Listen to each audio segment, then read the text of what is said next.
Bonjour à tous, dans cette vidéo nous allons apprendre à identifier des molécules. On peut utiliser les températures de changement d'état. L'état physique d'un corps pur, quel qu'il soit, dépend de la température. Si la température est suffisamment basse, le corps est sous forme solide. Pour l'eau, c'est de la glace.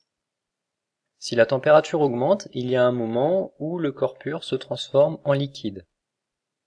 La température où se produit le changement s'appelle la température de fusion.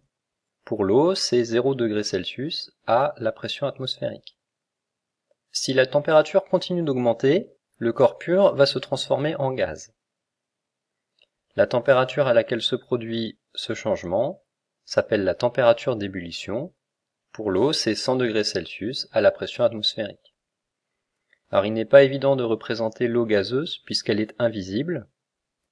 Le nuage de fumée que l'on voit ici n'est pas de l'eau gazeuse, ce sont des gouttelettes d'eau qui se sont recondensées dans l'atmosphère froide.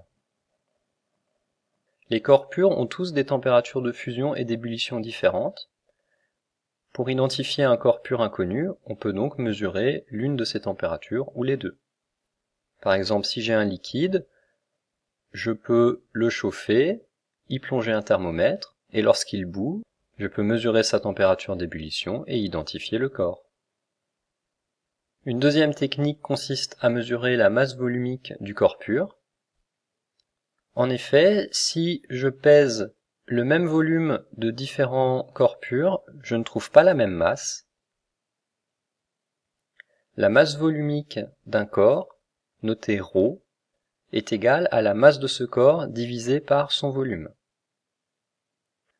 Les unités doivent être cohérentes, donc si la masse est exprimée en grammes et le volume en litres, par exemple, je vais obtenir la masse volumique en grammes par litre. Faisons le calcul pour l'huile. La masse volumique de l'huile est égale à la masse d'huile divisée par le volume d'huile. C'est donc égal à 90 grammes divisé par 100 ml que je convertis en litres, donc 0,1 litre, et je trouve 900 grammes par litre. Cela signifie que 1 litre d'huile pèse 900 grammes. Je peux refaire le calcul pour l'eau, de la même manière, et je trouve 1000 grammes par litre. On voit que les masses volumiques des corps sont différentes. Chaque corps pur possède sa propre masse volumique. Donc si je mesure la masse volumique d'un corps inconnu, je vais pouvoir l'identifier. On peut également utiliser une notion assez proche de la masse volumique qui est la densité. La densité d'un corps est définie comme étant la masse volumique de ce corps divisée par la masse volumique de l'eau.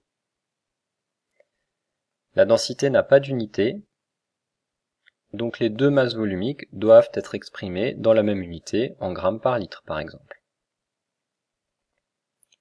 Si je calcule la densité de l'huile, elle est égale à la masse volumique de l'huile divisée par la masse volumique de l'eau, c'est-à-dire 900 divisé par 1000 égale 0,9. En mesurant la densité d'un corps inconnu, je peux également l'identifier. Rappelons ce qu'il se produit lorsqu'on mélange deux liquides non miscibles, par exemple de l'huile et de l'eau. On sait que le moins dense se place au-dessus.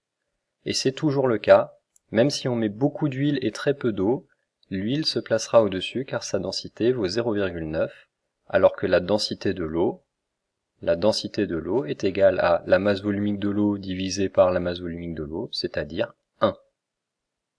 Voilà, vous savez maintenant comment on peut identifier une espèce chimique. Bravo!